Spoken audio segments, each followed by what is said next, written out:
Hello friends, आज मैं जो टॉपिक लेने जा रही हूँ वो है रिगार्डिंग जो ये बिग शिफ्ट चल रहा था 3D टू 5D।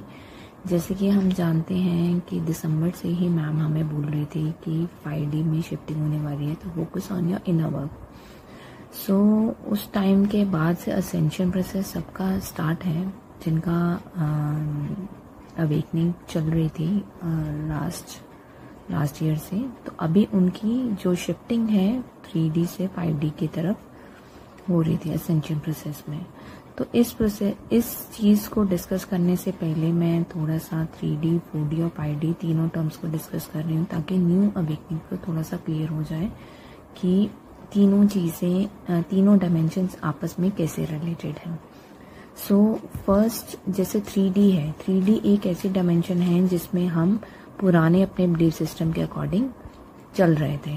तो इस बिलीफ सिस्टम में हमारा ईगो से हम लोग ऑपरेट कर रहे थे। तो बेसिकली 3D में जब हमें सोल शॉक मिलता है, सोल शॉक मिलने से हमें बेसिकली पता चलता है कि हमारी अवेकनिंग किस पर्पस के लिए हुई है, हम क्यों इस दुनिया में आए हैं, क्यों इनकारनेट हुए हैं। सो इस सोल शॉक के बाद हमें ये पता चलता है कि हम एक्चुअल में हैं कौन। एट दिस लेवल जो हमारी अवेकनिंग जब स्टार्ट होगी, तब हम रियलाइज करते हैं कि हम एक डिवाइन सोल है, हमें इनर वर्क करना है और अपनी डायमेंशन को रेज करना है, ताकि हम अपनी डायमेंशन रेज करके अर्थ की वाइब्रेशंस को बढ़ा सकें। उसके बाद देन 4D को, 4 डायमेंशन को मूव आउट करने के बाद, इनर वर्क करने के बाद हमारी शिफ्टिंग होती है 5D में।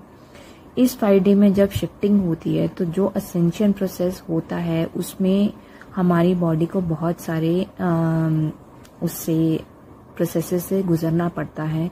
हमारे इमोशंस की पर्जिंग होती है, ठीक है, बहुत सारे लेवल हमें क्रॉस करके तब हम 5D लेवल पे पहुंचते हैं। जब हम 5D लेवल पे पहुंचते हैं, ये वाले जो हैं फीलिंग्स हैं, ये हमें या हमारे अंदर जो चेंजेस हैं हम जो फील करेंगे, तो ये मैंने कुछ पॉइंट्स में नोट डाउन किए हैं। तो इसको अभी हम थोड़ा सा ओवरव्यू कर लेंगे। बेसिकली जो हमारी मैम है, जब हम इनको फर्स्ट टाइम मिलते हैं, मैम हमें सीधा 3D से 5D की तरफ इमीडिएट लेके जाती हैं। हमारा इनर वर्क ही मैम ने सीधा 5D के बेसिस पे स्टार्ट कर देती हैं, ताकि हम फर्स्ट डे से ही अपनी प्रैक्टिस स्टार्ट कर दें। तो बेसिकली ये वाले पॉइंट्स उन्हीं पॉइंट्स के साथ रिलेटेड है, जैसे कि सबको अनकंडीशनल लव देना, अपनी सोल की आवाज को सुनना, अपने सोल मिशन या अपना जो सोल पर्पस है उसको रियलाइज करना, उसके ऊपर वर्क करना कि हम इस दुनिया में क्यों आए हैं, भगवान ने हमें किस मिशन के लिए भेजा है और उसे कैसे पूरा करना है। हम स्टार्ट करते हैं जो हमारी जो लिविंग है, मीन्स हम पास्ट को बिल्कुल नहीं देखते, उसको टोटली हम इग्नोर करते हैं और ना ही फ्यूचर के बारे में सोचते हैं। हम कंप्लीटली प्रेजेंट सिचुएशन में रहते हैं जो कि अभी चल रहा है। हम चीजों को ऑब्जर्व करते हैं। देन है 5th पॉइंट कि वी एक्सेप्ट, हम हर एक पर्सन को, हर एक चीज को एज इट इज एक्सेप्ट कर लेते हैं, चाहे वो पर्सन या वो हमें एक्सेप्ट करें या ना करें। देन है कि हम अपने आप को बहुत ज्यादा कनेक्टेड फील करते हैं नेचर के साथ, और साथ में नेचर के साथ साथ हमारी जो कनेक्टिविटी है एनिमल्स के साथ, अट्रैक्शन ज्यादा बढ़ जाएगा, और एनिमल्स के साथ, बर्ड्स के साथ आप अटैचमेंट अपनी ज्यादा फील करोगे, आप ज्यादा सेंसिटिव फील करोगे, आप जल्दी से दूसरों की जो प्रॉब्लम्स हैं या उनके इमोशंस हैं उनको जल्दी से पिक कर लोगे, उनको विजुअलाइज करना स्टार्ट कर देते हो। देन है मैनिफेस्टेशन, जो है आपकी वो फास्टर रेट पे स्टार्ट होती है। जो भी आप अपने मन में पॉजिटिवली सोचोगे वो आपका होना स्टार्ट हो जाता है। देन है कि हमारी साइकिक एबिलिटीज सब इंक्रीज हो जाती हैं, जो कि जैसे कि time travel, telekinesis, telepathy, flying या वॉक करना एस्ट्रल प्लेन के लेवल पे, क्लेरोयंस, क्लेरो ऑडियंस, ठीक है। तो ये सब, ये जो है हमारे एक तरह से हमें ये स्पिरिचुअल गिफ्ट्स मिलते हैं डिवाइन की तरफ से जब हम 5D में जाते हैं। तो इस तरीके से हमारी साइकिक एबिलिटीज बढ़ती हैं जैसे जैसे हमारा इनर वर्क होगा। और यहाँ पे अगर आप देखोगे कि लोग आपकी तरफ बहुत ज्यादा अट्रैक्ट होना स्टार्ट हो जाएंगे, आपको सिंबल साइंस मिलने स्टार्ट हो जाते हैं, आपका पुराना जो ओल्ड बिलीफ सिस्टम है वो टोटली खत्म हो जाता है। तो इस तरीके से जो शिफ्टिंग है 3D से 4D, 4D से 5D की तरफ मूव करती है। 3D में हमारी जो बॉडी है वो कार्बन बेस्ड बॉडी होती है। Carbon based body means 3D में हम कुछ भी मतलब हमें नहीं पता होता कि हम एक्चुअल में कौन है, क्या है, और हम कुछ भी कंज्यूम करते हैं जो कि हमारी बॉडी के लिए बेनिफिशियल है या नहीं है। और 4D में जैसे ही हमारी रियलाइजेशन होती है तो हमारी जो बॉडी है वो क्रिस्टलाइन बॉडी बन जाती है, बिल्कुल लाइट हो जाती है, पूरी डिवाइन बॉडी हो जाती है। और साथ में हमारा जो ईटिंग हैबिट्स हैं टोटली हमारी चेंज हो जाती हैं। हम जो 3D लेवल पे जो हमारी ईटिंग हैबिट्स थी वो टोटली यहाँ से कट ऑफ हो जाती है। हमें कुछ अच्छा ही नहीं लगेगा जो हम पहले कंज्यूम करते थे। और अगर इन केस अगर आप इसको कंज्यूम करना भी स्टार्ट कर दोगे तो आपकी बॉडी रेजिस्ट करनी स्टार्ट कर देगी 5D लेवल में, कि आप जो ओल्ड पैटर्न थे आप उनको छोड़ चुके हो। आपकी बॉडी टोटली उसको इग्नोर करना स्टार्ट करेगी कि ये चीज हमारे लिए बेनिफिशियल नहीं है। सो इस तरीके से एक तो ये शिफ्टिंग का है, और दूसरा ये था कि जैसे ही शिफ्टिंग होती है एनर्जी की, हमारी बॉडी जैसे कि एनर्जी से ही बनी हुई है, जो हमारी बॉडी में जितनी भी एनर्जी जब 3D से 5D की तरफ जाती है तो उस टर्म को हम कहते हैं रियलिटी ट्रांसर्फिंग। मीन्स एक डायमेंशन से दूसरे डायमेंशन के अंदर जब शिफ्टिंग होती है, that word is called reality transurfing. अब जब ये शिफ्ट होती है तो इसमें आप देखोगे कि कई बारी आप 5D से बैकवर्ड 3D की तरफ आते हो। तो इस चीज को रोकने के लिए आपको अपने ऊपर फोकस करना जरूरी है जब आप 5D की डायमेंशन में आप जाओगे।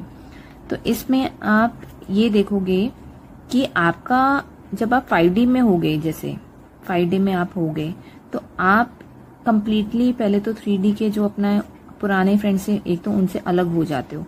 कई बार आपको ऐसे आता है कि आप एकदम से आपके पास इस तरीके से कुछ ट्रिगर आएगा कि नहीं, मुझे थोड़ा सा 3D की तरफ मूव आउट होना चाहिए। तो उस चीज को बचाना है, आपको वहां से हटना है कि आपको ये जो मैनिपुलेशन का जो आपको दिखाया जाएगा, एक मतलब एक स्टोरी क्रिएट की जाती है मैनिपुलेशन की कि आपको दोबारा 3D की तरफ मूव किया जाता है। आपका वहां पे एक्चुअल में टेस्ट हो रहा होता है, हमें उस टेस्ट को क्रॉस ही करना है और हमें वापस 5D की तरफ ही रहना है। अब ये मैं थोड़े से कुछ पॉइंट डिस्कस कर रही हूँ कि हमारी जैसे शिफ्टिंग है वो कैसे होती है 3D से 5D की तरफ। और या फिर आप अगर अपने आप को चेक करना चाहते हो कि आप 5D में हो या 3D में हो, कहीं आपकी एनर्जी 5D से 3D की तरफ वापस तो नहीं जा रही, तो आप इन पॉइंट्स को चेक करके आप एनालाइज कर सकते हो खुद को कि आप कौन से बिलीफ सिस्टम में अभी स्टैंड कर रहे हो। जैसे कि पहला पॉइंट है इस तरफ, these are 5D points, means 5D के हैं, और ये जो ओल्ड बिलीफ सिस्टम है this is for 3 dimension, 3rd dimension के हैं। तो फर्स्ट पॉइंट है कि जब हम 5D में अपने आप को फील करेंगे तब हमें क्या लगेगा कि हमारी लाइफ है वो सिंपल और इजी हो गई है। हम सभी चीजों को सिंपली और इजी वे में कर लेते हैं क्योंकि हमारी बॉडी क्या हो गई है, अलाइंड हो गई है विद डिवाइन पावर। और इसमें हम पहले क्या फील करते हैं कि हमें लाइफ बहुत हार्ड लगती थी, हमें पूरी लाइफ ऐसा लग रहा था कि हम स्ट्रगल ही करते रहेंगे इस तरीके से। सेकेंड पॉइंट है कि 3D में हमें लाइफ एक सफरिंग की तरह लगती थी, जबकि 5D में हम ये एक्सपीरियंस करते हैं कि एक्चुअल में लाइफ है क्या, हम यहाँ पे क्यों आए हैं, कुछ लर्निंग के लिए आए हैं, और उस लर्निंग को लेते लेते साथ में हम क्या क्रिएट करते हैं खुद के लिए, मदर अर्थ के लिए हम हैप्पीनेस क्रिएट करते हैं और यहाँ की वाइब्रेशन को रेज करने की कोशिश करते हैं। थर्ड है everyone has to sacrifice and to become successful।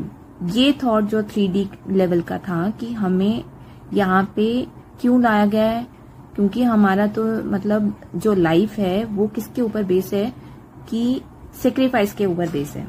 अगर हम सेक्रीफाइस करेंगे तभी हम सक्सेसफुल हो पाएंगे।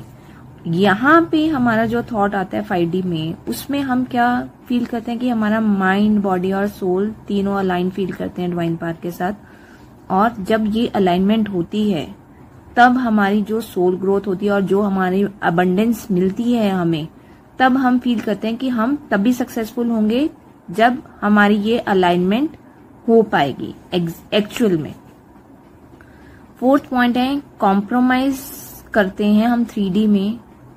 मीन्स इसमें कॉम्प्रोमाइज का ये वाला एक पॉइंट ऐसा है कि इसमें ये थॉट प्रोसेस आता है कि हम अपने रिलेशनशिप को हेल्दी या मेंटेन तभी कर सकते हैं अगर हम कॉम्प्रोमाइज करते रहेंगे। ये हमारा ओल्ड बिलीफ सिस्टम था, जबकि ये 5D में बिल्कुल रॉन्ग होता है। हम क्रिएट करते हैं रिलेशनशिप किसके बेसिस पे? लव के बेसिस पे, रिस्पेक्ट के बेसिस पे, और उस रिलेशनशिप में हम हेल्दी बाउंड्रीज भी क्रिएट करते हैं ताकि वी डोंट लेट एनीवन कि उस बाउंड्रीज को, हेल्दी बाउंड्रीज को वो हिला पाए।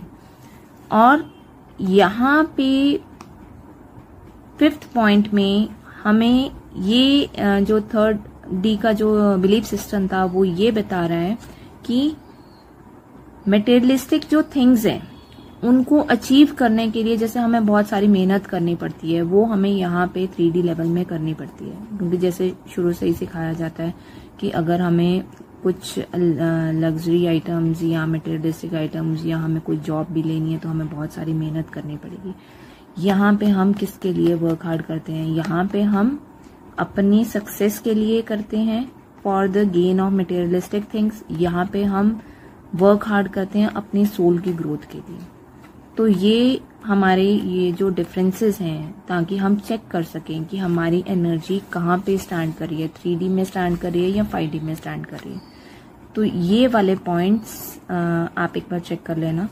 और एक चीज और थी जो मुझे डिस्कस करना मैं चाहती थी गाइस, इसमें ये थोड़ा सा और ऐड ऑन करना है कि हमें 5D में रहने के लिए अपना जो इनर वर्क है सबसे पहले वो नहीं छोड़ना है, ठीक है। उस इनर वर्क में जो मैम ने 11 टिप्स दिए हुए हैं हमारे इनर वर्क के, वो तो मस्ट हैं। और एक चीज का और ध्यान रखना कि जैसे हम कहते हैं कि हमने मेडिटेशन कर लिया मॉर्निंग में, ठीक है। 5D में रहने के लिए हमें पता है कि अभी जैसे कुछ एनर्जीज हैं जो असेंशन प्रोसेस होते हैं, तो हमारी बॉडी के अंदर कुछ चेंजेस आती हैं, ठीक है। इसको एक्सेप्ट करने के लिए, इन एनर्जीज को रिसीव करने के लिए, असेंशन प्रोसेस के लिए हमारी मेडिटेशन एक तो बहुत जरूरी है। मेडिटेशन में जो मैम ने हमारी मेडिटेशन बना रखी है वो तो मस्ट है।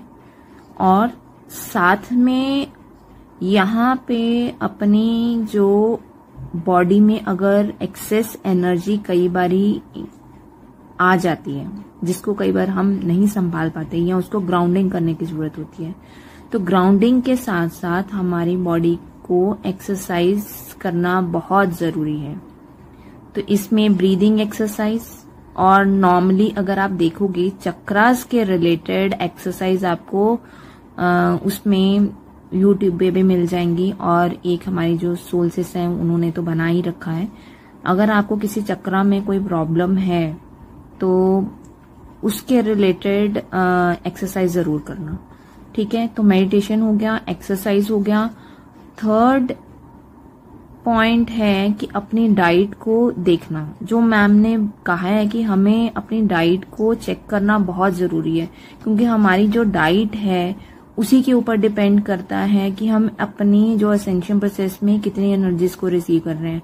अगर हमारी बॉडी हैवी फील करेगी तो हम प्रॉपरली उन एनर्जीज को अंदर रिसीव नहीं करेंगे। इसीलिए मैम बार बार बोलती हैं कि हमें अपनी बॉडी को हाइड्रेट रखना है, क्योंकि इस टाइम पे बॉडी को वाटर की बहुत ज्यादा रिक्वायरमेंट होती है। और साथ ही जितना आप अपनी बॉडी को लाइट रखोगे उतना ज्यादा वर्कआउट कर पाओगे, उतना ज्यादा पूरे दिन में हेल्दी रहोगे, बिल्कुल आपको लेजीनेस फील नहीं होगी। और ये तो 3 आपके मेन पॉइंट्स हैं।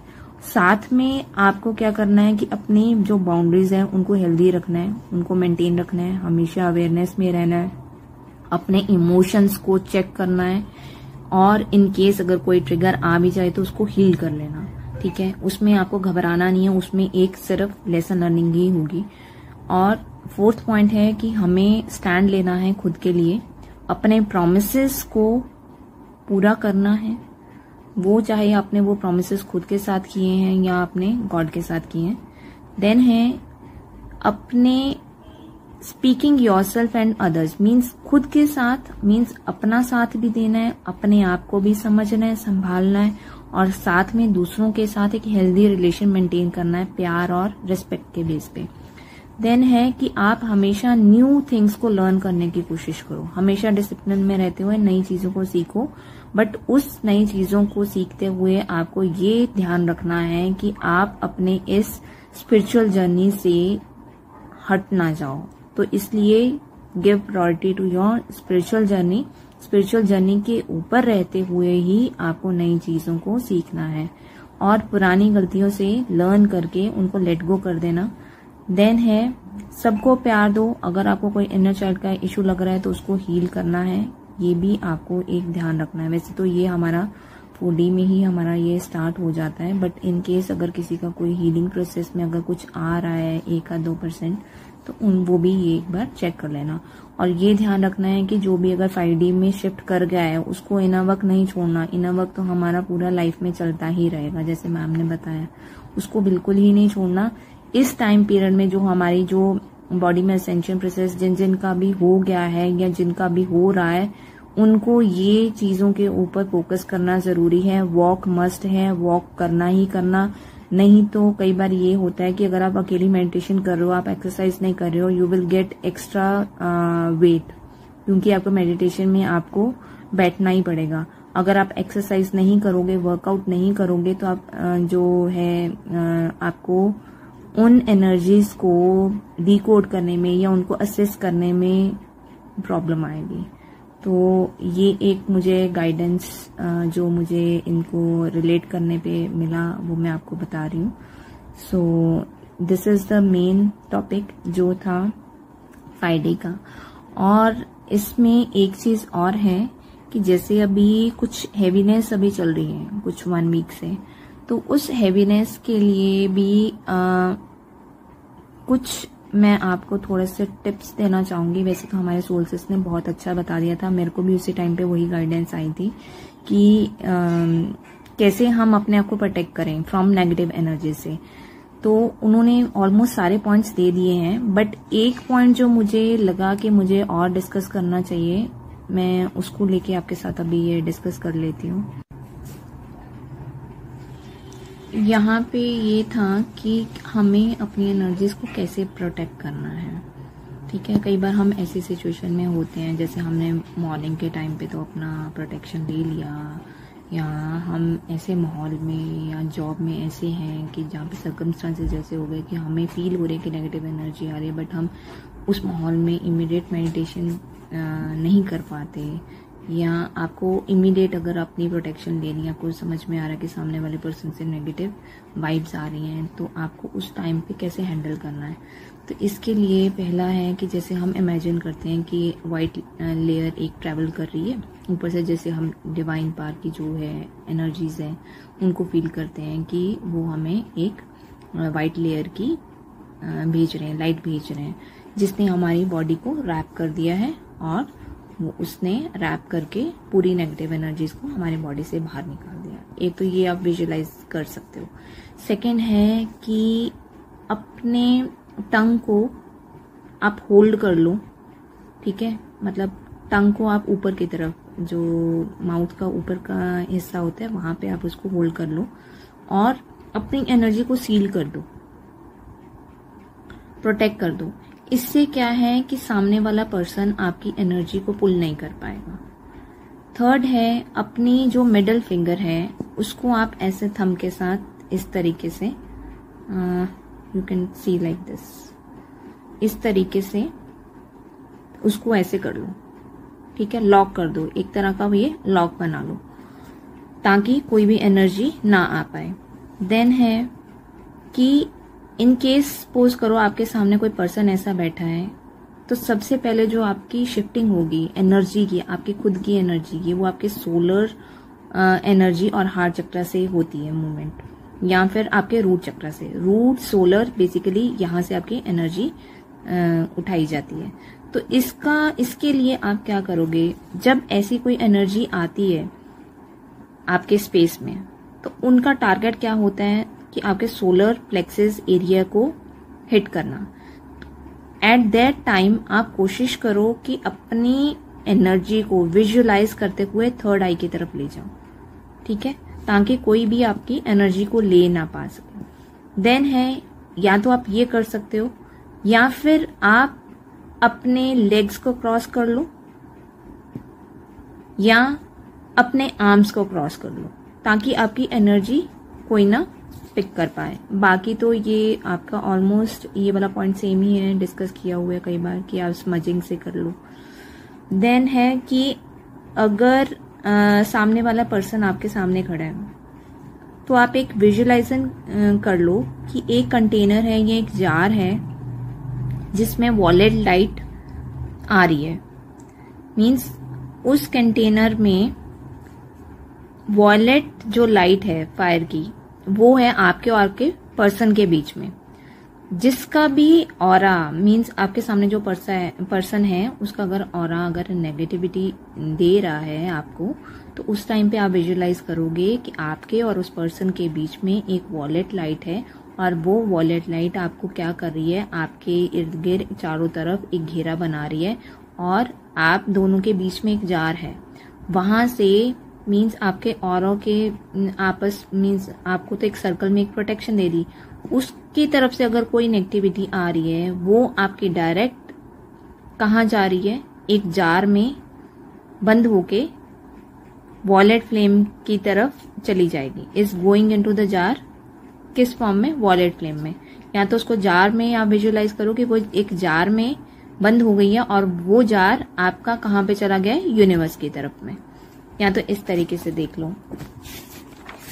देन है कि जैसे कि आपने जार विजुअलाइज किया, उसी तरीके से आप एक मिरर भी विजुअलाइज कर सकते हो, और वो मिरर कहाँ से रिफ्लेक्शन कर रहा है, उस लाइट को सीधा डायरेक्ट कहाँ भेज रहा है, यूनिवर्स में भेज रहा है, और यूनिवर्स बैक आपको क्या भेज रहे हैं, पॉजिटिव वो लाइट भेज रहे हैं।